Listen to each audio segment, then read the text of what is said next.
Welcome to Kennel Island. Shipwrecked and awaiting rescue, I'll be uncovering the survival kits selected by fellow members of the Kennel and finding out why they picked them. They have 6 items to get them through. 1 food item, 1 drink, 1 personal item, 1 song, 1 book, and 1 movie. So join me as I discover what our castaway creatures have chosen to get them through their stay on Kennel Island. Hello and welcome to another edition of Kennel Island with my special guest today, Pup Avery. Hello! Hey! Okay, welcome to Kennel Island.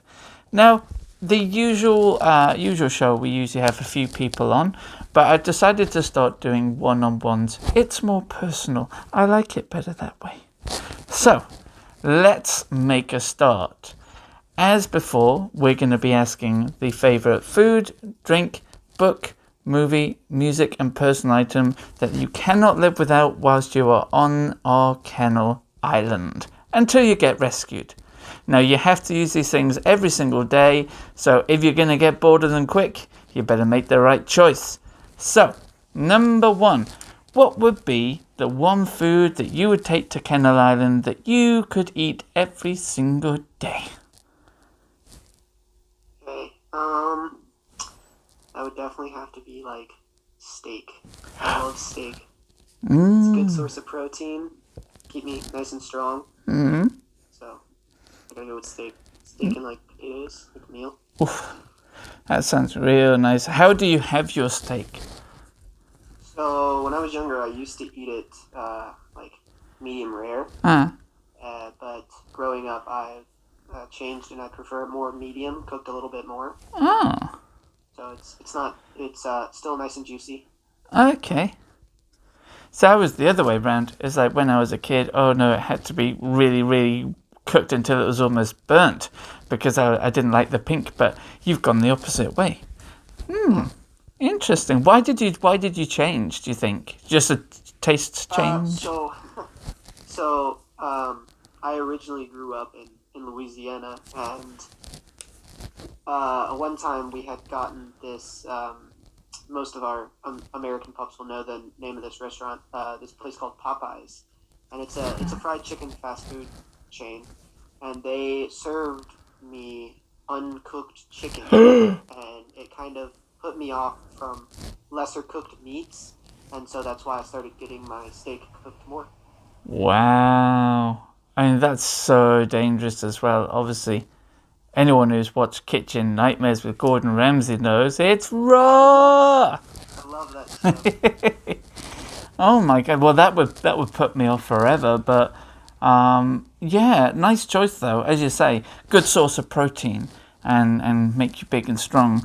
But yeah, that sounds like a nice choice to me. So steak. You saying medium, more of a medium, well done kind of situation? Medium. If it's a little undercooked, it's no big deal. I can still eat it. But yeah, preferably medium, or if it's a little overcooked, it's fine. I'm not too specific. Whereas my mother, she's gotta be like rare, medium rare. Like if it's anything over medium rare, she's not eating it. Really? For me, I'm good as long as it's in that range. Oh. I know someone who has it like almost completely raw. They just like to see it bloody, and I just No, I can't do that. No. Awesome, yummy. Okay, how about your drink then? Obviously, it can be alcoholic. It could be non-alcoholic. It just depends on your personal preference. What do you think you would go for? I gotta go with water. I of course enjoy the soda. I enjoy juices and stuff such as that, but if we're living on an island, I'm not sure water's just going to be the best way. And I can do water. Like it's not. I know some people don't like it because it doesn't necessarily have a flavor, but sometimes it's just nice and crisp and it's very refreshing and it's the best way to go. Yeah, I think we have a very healthy pup on our hands here. This is disturbing. I think, water is... I don't understand how some people can't like water. I agree with you when some people say, oh, there's no flavour to it. I think there kind of is of its own. It has a taste, and it's always refreshing. I think water's always refreshing. But are you the type to have fizzy or still water? Definitely still. I can't do like carbonated water. Ah. To me, I call it angry water or spicy water. Yeah, I don't like it. I've had it a couple of times. It feels like it's basically like watered down Sprite. Yeah, that's what it is. I mean, that's probably the first time I tasted it. I was. It's like my brain was saying, "Well, where's the flavour? I've got the fizz. Where's the flavour? Flavour always goes with fizz." Yeah, it's very confusing. You expect that syrupy, sugary goodness with the fizz. Yeah, it's bizarre, creepy. As you say, you're going to be on a desert island with lots of heat, and it will keep you hydrated. So far we've got high protein, we've got hydrating water. I mean, exciting. No, you haven't let me down. I would agree. I think if I was on my own show, water would be my number one preference. I don't want to go all Jack Sparrow and hiding bottles of rum all over the island because that would just be too much. I'm bad enough when I'm sober. So I think we should move on to the book. I mean, not everyone has a book. I've said this over and over and over again. I'm not a big reader. I'm more of a writer. But do you read often or? I used to read a lot more as a kid. I don't read as much now. Uh-huh. And I'm stuck between two books. One is a fan favorite, a childhood favorite, and one is a more recent favorite that I read while in high school for a summer reading. But I'm gonna go with the summer reading one just because it's a little bit more my age group. The childhood obviously is for children more. But the one I'd go with is called Between Shades of Grey, and at first, yes, everyone gives me that look when they first hear it. They think 50 Shades of Grey. No, it's completely different. Okay. So Between Shades of Grey is a book about World War II, and it's a historical fiction about these. I'm trying to remember. I forget where exactly the main character is from, but basically the USSR or the Soviets at the time during World War II captured these people and would force them out of their homes and into concentration camps, kind of like the Nazis did with the Jews and such. And so it just tells the story about how she is forced into this, and she tries to escape multiple times, and she hides, and she meets this boy. And this boy, when they first meet at the trains before they were sent off to the concentration camps,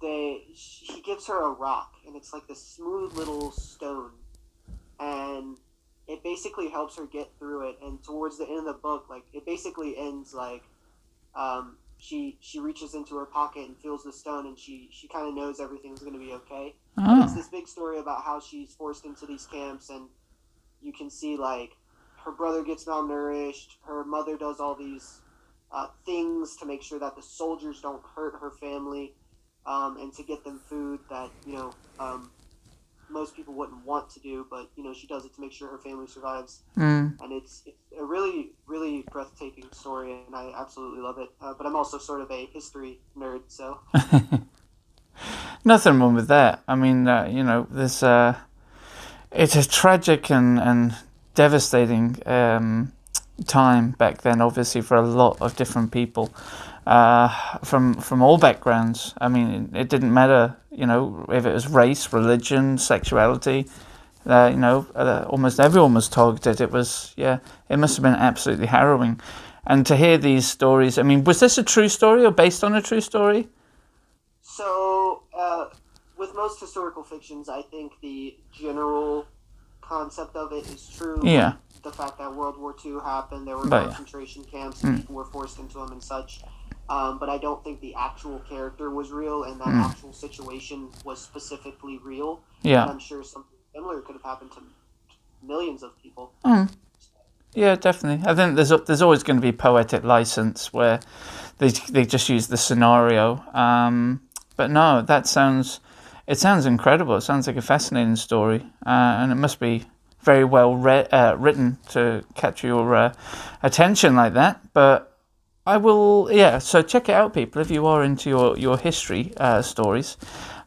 Beautiful. Okay, so what about a movie then? If you're into sort of like the historical things and the wartime stories, is that where you go for movies? Are you more into the like historical, accurate almost films? Yes and no. I absolutely love war films. Hmm. I do. I truly do. Especially Tom Hanks. He plays a great part in most of his war movies. But not with movies. No, I'd have to go by far a movie that I can always rewatch. Has got to be one of the Pirates of the Caribbean movies. Um, and Harry Potter's great too. Don't get Oh me yeah. wrong, but uh, Pirates of the Caribbean is my since I was a kid when the first one came out. I just fell in love with Jack Sparrow, Yeah. the pirate as a character, and I think I honestly love like I think it's the first one. Don't quote me on this. It's been a minute since I've seen the movies, but when he's first introduced and the British soldiers are like, "That is the absolute worst pirate I've ever seen." He's like, he's like trying to tell them he's like the best pirate, and he just has this lucky, like this dumb luck that he ends up being so great and outsmarts them, and they're just like, "Wow, he actually is a good pirate," and it's great. I love Yeah. it. I agree. I don't think there is a bad Pirates of the Caribbean movie. I think there's one that's kind of, I don't know which one it was, where he's stranded in this other world on that like salt plains or wherever it is. Yeah. I mean, that one, I don't know if that kind of dragged on a bit for me. That sequence, and it was funny in places, but I don't know. It didn't have the same flowing action that the other ones had. But I think the whole franchise, yeah, and the idea of Jack Sparrow, obviously, you know, he was created before the film. It was one of those ones, obviously, as you know, that was turned into film. But any kind of character where you can love someone who's as depraved as he is, and just fall in love with this character. I think that's very clever writing as well from the original storytellers, obviously. But you know, he's a pirate. He's a criminal. He's an absolute criminal who's out for himself. But we still love him. Yeah, and I actually a lot of people who watch the movies may not know the scene where he has the jar of dirt Uh huh. was actually not in the script, and Johnny Depp basically just I'm trying to remember the term for it, but he um, basically he added it to the script, and if you pay attention, you can actually see the actor who plays William Turner. He kind of like he's like what? When Johnny Depp is grabbing the jar of dirt, he's like, "I got a jar of dirt. I got a jar of dirt." And if you pay attention to the background, the actor who's playing William Turner is like, "What is he doing?" I'm gonna have to rewatch it now and watch for his reaction.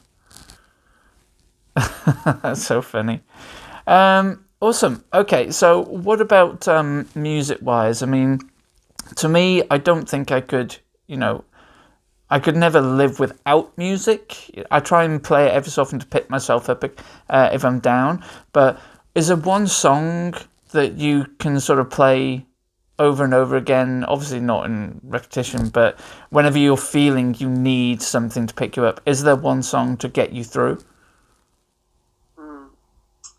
So there are a couple of songs. I have a couple of childhood songs that I absolutely love, but um, there is this one that fell in love with. I don't know if you've ever played the Wii, but when the Wii came out, they made the American Idol game, and you could buy this little microphone, and you could basically do karaoke on the Wii, and it would track your voice, and you would try to follow it.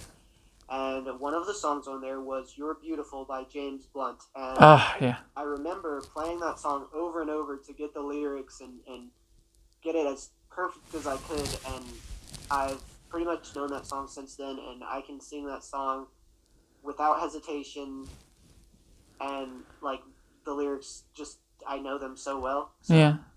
probably that one, because whenever I'm feeling down, it just brings me to a happy time, because I was with my mother and my aunt, and we were all just goofing off, having fun, and my mom would sing "Walking on Sunshine" and "Tiny Dancer" by Elton John, Mm. and I forget what my aunt would sing, but it was just a whole lot of fun, and it just reminds me of a happy time. That's beautiful. That's really. And if you want to give us a rendition, you just go ahead. We don't mind. No, I can't sing. Actually, I just sing with the music. I make sure it's loud enough so I can't hear my voice. Oh, it is a really nice song. And he's very. I think he's slightly underrated as a singer, but. Yeah, nice. Was he the one? Was James Blunt the one who was in the army, or am I thinking of someone else? I'm not sure. I don't know much about James Blunt, honestly. I swear he was a soldier. It just came to my mind. I don't know why. But yeah, anyway, nice song. Okay, personal item then. I mean, this can literally be any object at all that you want. It can't be a boat because that'll be cheating. You can't escape the island. Okay. Personal item.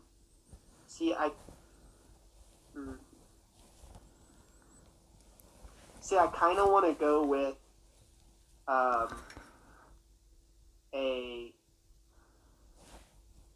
notebook and pen to write down my journey and what's happening and keep me like sort of sane. But at the same time, if this is for, it depends how survival we're talking. Because if this is for survival purposes, I'd go with probably some sort of knife with a large blade, like a Bowie knife or something, for multiple reasons. One, a large knife, especially because the blade is usually like a silver or a reflective metal.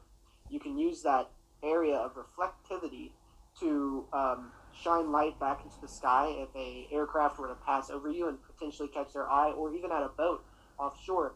And then the knife itself can be used to cut woods and help make spears and form different tools. That way you can keep your knife, and then you can use your knife for other things, for survival tactics. So it really depends how we're looking at it. I don't know if I could choose, unless you want to give me that specific, if it's like survival, or is it kind of more of a luxury island?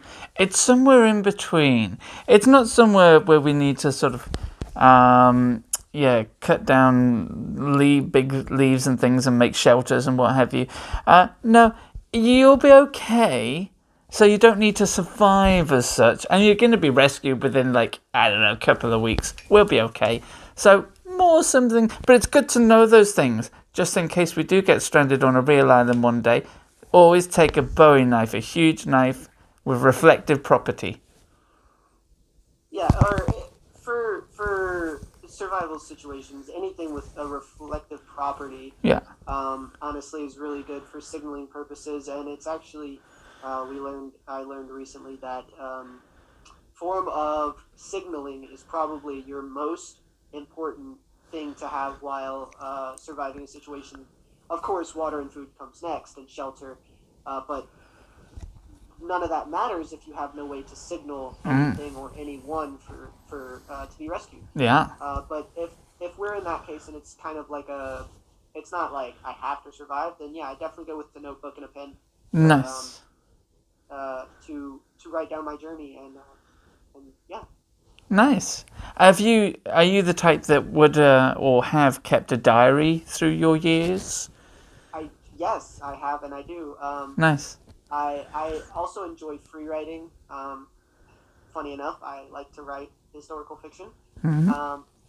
But my journal is more of a emotions thing, and it's kind of, when I get really down or really angry, I will scribble in that to let my emotions out, and then I close it and leave it, whatever, and then usually a few months or maybe a year or so later, I'll kind of go back and I'm like, how was I feeling? Because I always put a date, and I like to see how I was feeling, and sometimes it kind of puts everything into perspective and makes me realize, wow, I was really hung up on something that was so small at the time, or wow, I really remember how big that was for me and how much that really affected me, type thing. So I do keep a journal for my emotions and for a personal gain. Yeah.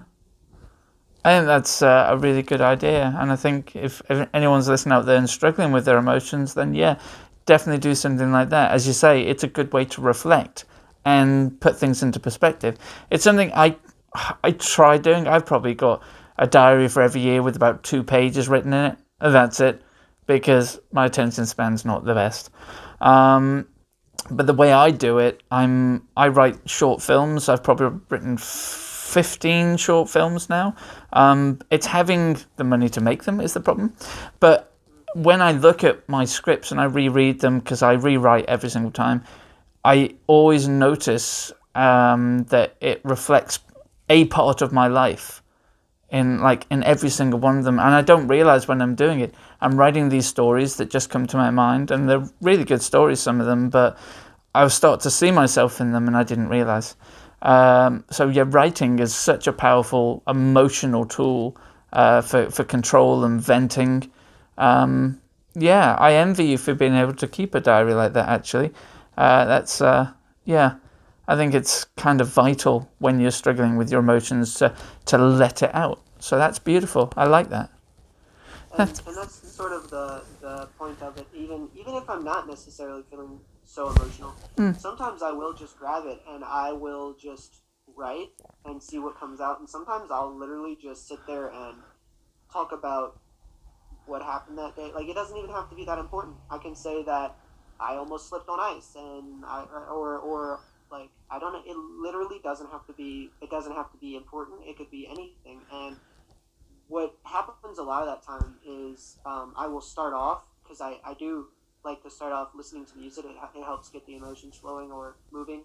And sometimes I'll just start an entry as like what I'm doing at that exact moment. So I'll say like, I'm sitting in bed listening to this specific song because I'm bored, and then I'll just keep writing. And then it doesn't take many words. Once you start putting words on a paper, after a while you just sort of get carried away and you just write, and next thing you know, you filled out a page, 2, 3 pages with whatever. Yeah, absolutely, for sure. It's like sometimes your mind just needs to let things out.